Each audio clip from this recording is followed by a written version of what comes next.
Bueno, hoy vamos a dar la unidad 3 relacionada a la administración de capital de trabajo. Aquí vamos a estar viendo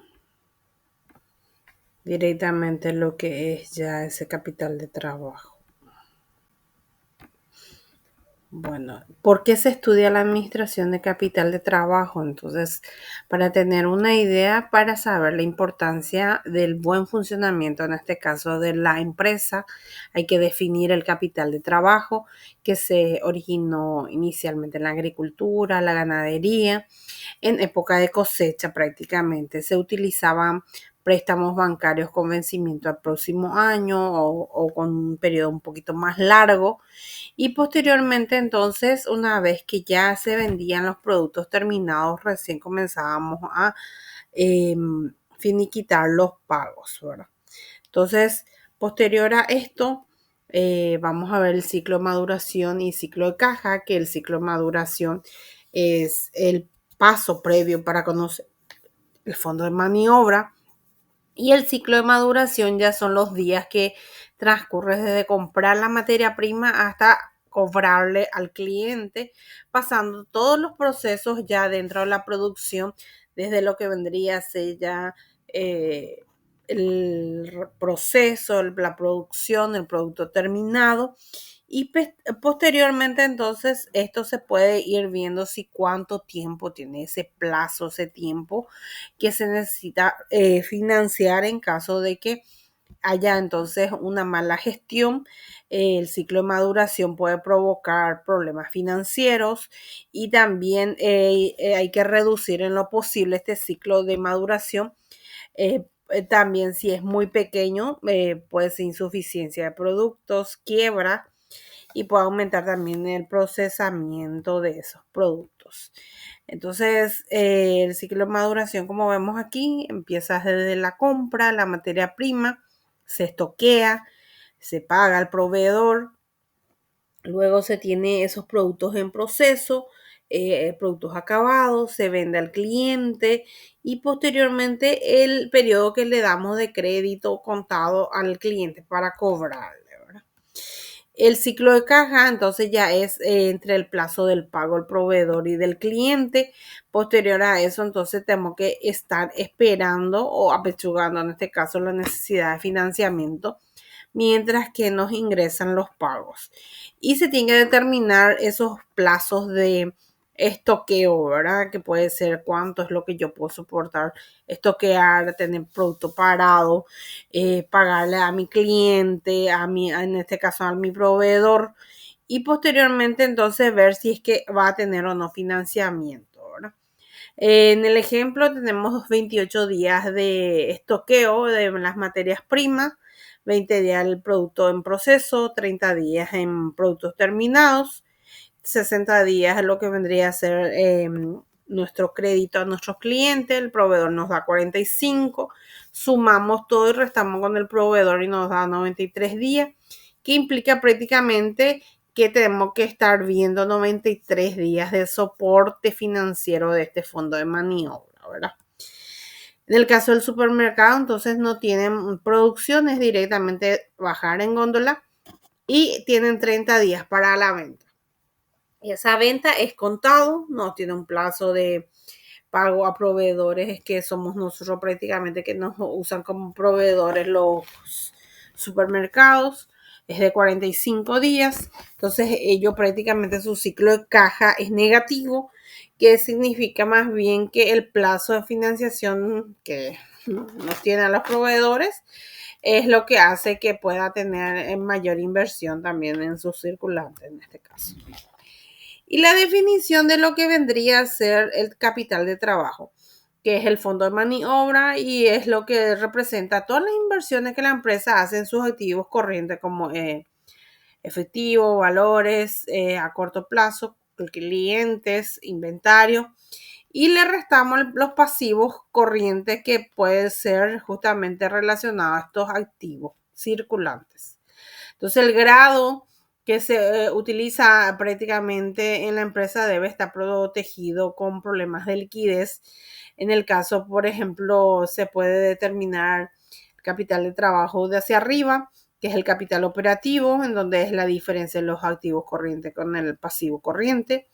Y este capital operativo también se le denomina necesidad de fondos disponibles y representa prácticamente las necesidades que tiene la empresa para hacer sus actividades.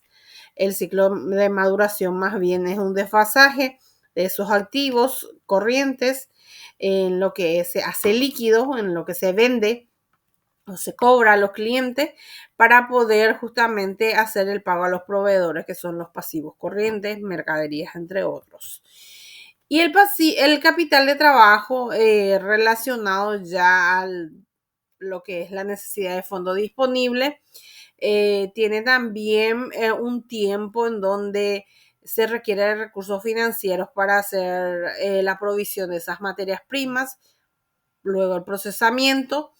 Y una vez terminada ya entonces se tienen que ver los gastos de almacenamiento o lo que vendría a ser ya el periodo de requerimiento financiero. Entonces, capital de trabajo, que es el balance para abajo, que está relacionado con la sumatoria del capital permanente, menos los activos no corrientes. Entonces, los pasivos no corrientes, que son los préstamos a largo plazo, las previsiones y más el patrimonio de capital reserva, entonces se le suma y se le resta el activo no corriente, ¿verdad? Que son las máquinas, los intangibles, entre otros. Y esto es lo que vemos justamente de ese balance. Hay que definir también que el balance abajo significa más bien un excedente de esos recursos permanentes de los activos fijos, de la planta, equipo, y representa una seguridad también para problemas eventuales a futuro que se puede tener también, ¿verdad? En el caso de remate, entre otros.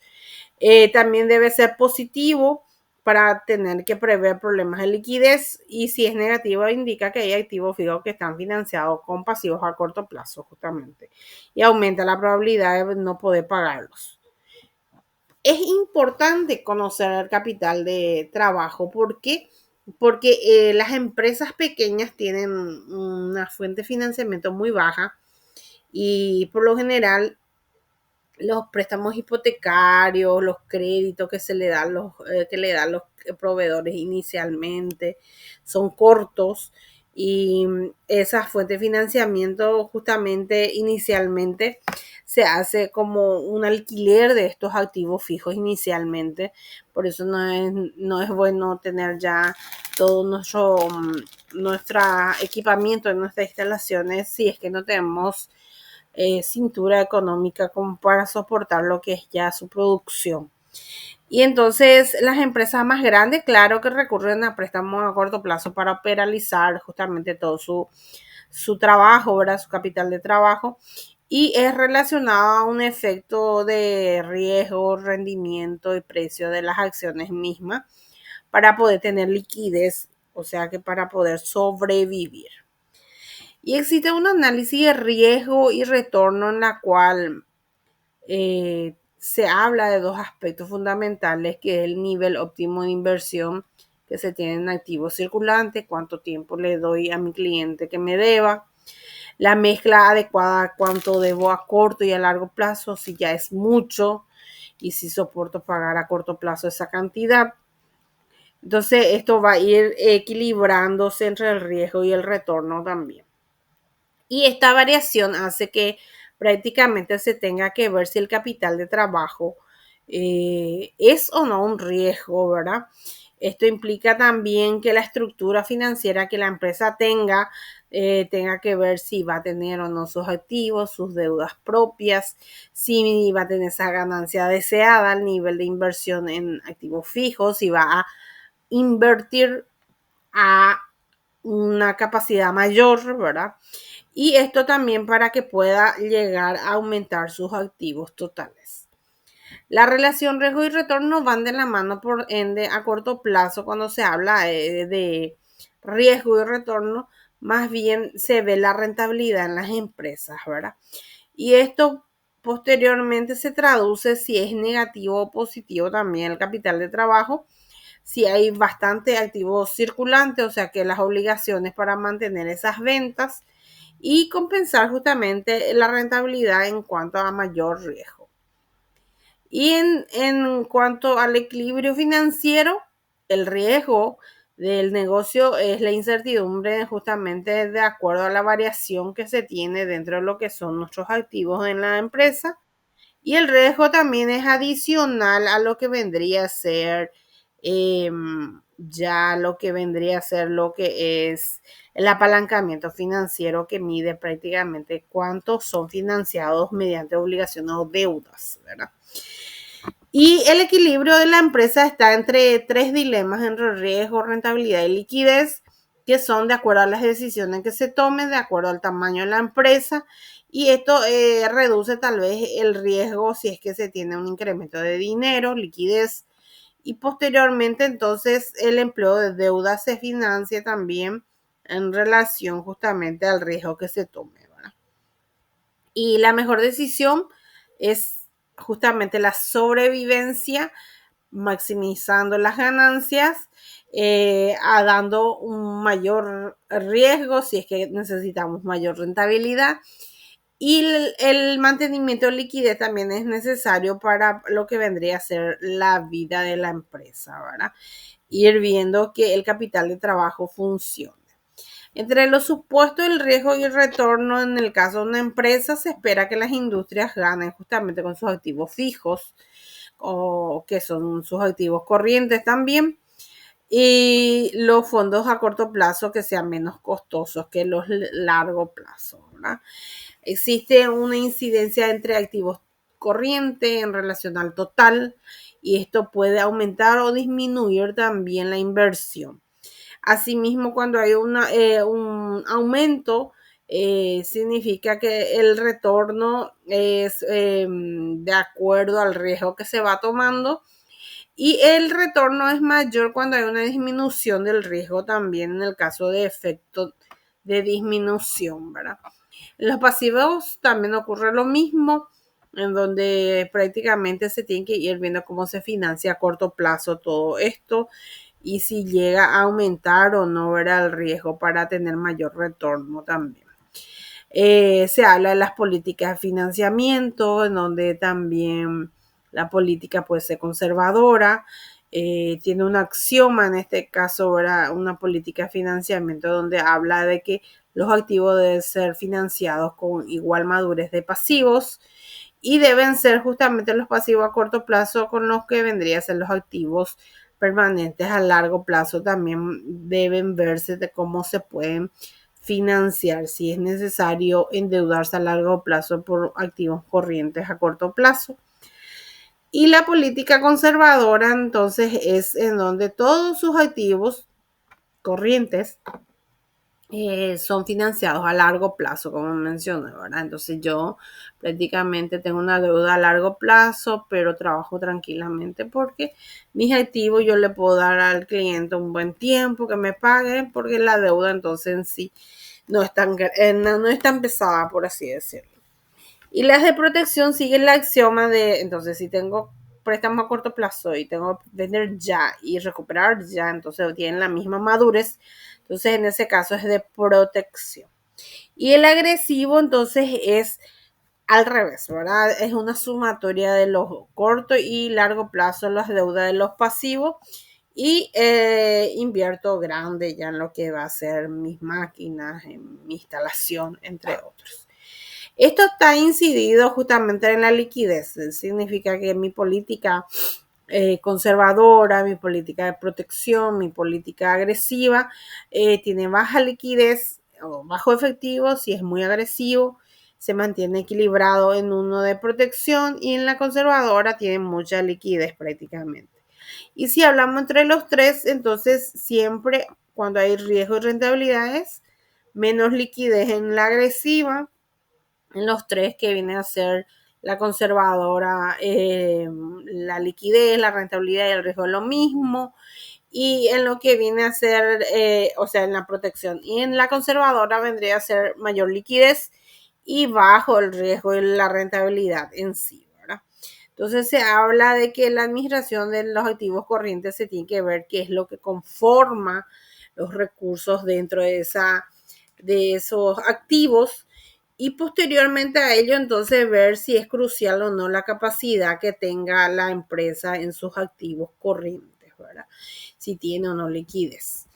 En el efectivo y valores negociables se va viendo lo líquido que se puede hacer de la caja, el efectivo, el banco, el cliente, y ver si es que esas recaudaciones prácticamente van a dar para pagar a corto plazo. Posterior a eso, entonces todas las empresas tienen departamentos que le dan justamente esa sustentabilidad para poder pagar o sus compromisos asumidos a corto plazo. Y se habla de lo que vendría a ser los motivos para mantener el efectivo y los valores. Uno, porque es transaccional, todas las empresas compran, venden, pagan impuestos, especulativo, pueden aprovechar temporadas para descuentos al mayoreo. Precautorio, en caso de necesitar dinero, entonces tienen que tener alguna capacidad para poder cumplir efectivamente, ¿verdad? Y posterior a eso, entonces, también se tienen que ver las entradas y salidas dentro de lo que viene a ser su proceso de producción del efectivo que puede mantener durante un tiempo y determinar el mínimo de efectivo que tiene que tener.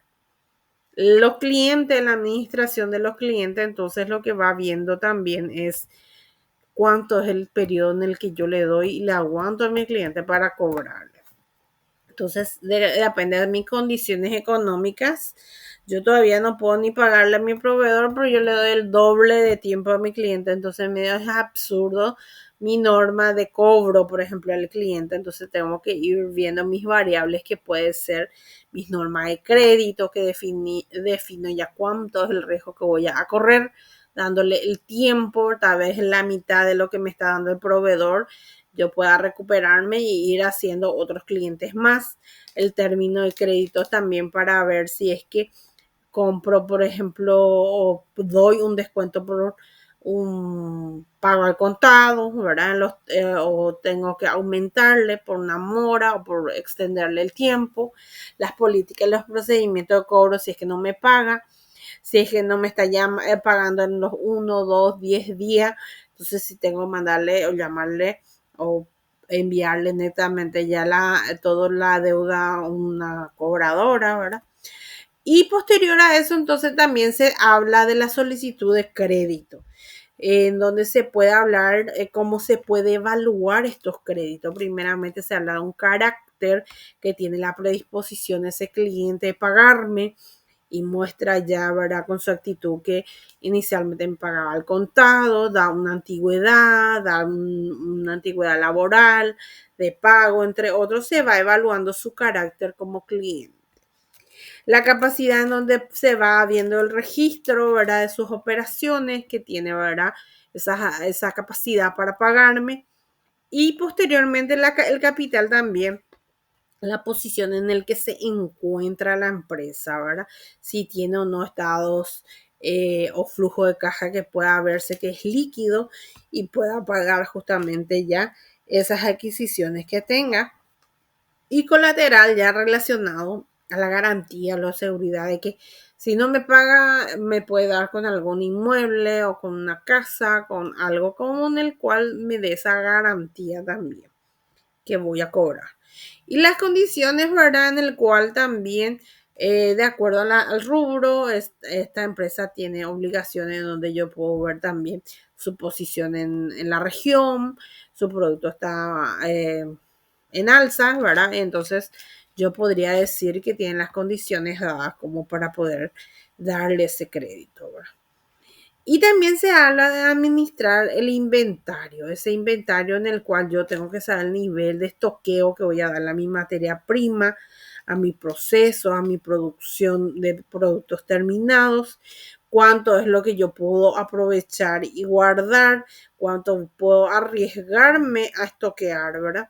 Y puede tener algunas deficiencias si es que tengo demasiados pedidos y no se van a despachar prácticamente, alta rotación de clientes, me compran, me dejan, se va incrementando los pedidos, falta de espacio en mi almacenamiento, no se rota y se cancelan también las compras.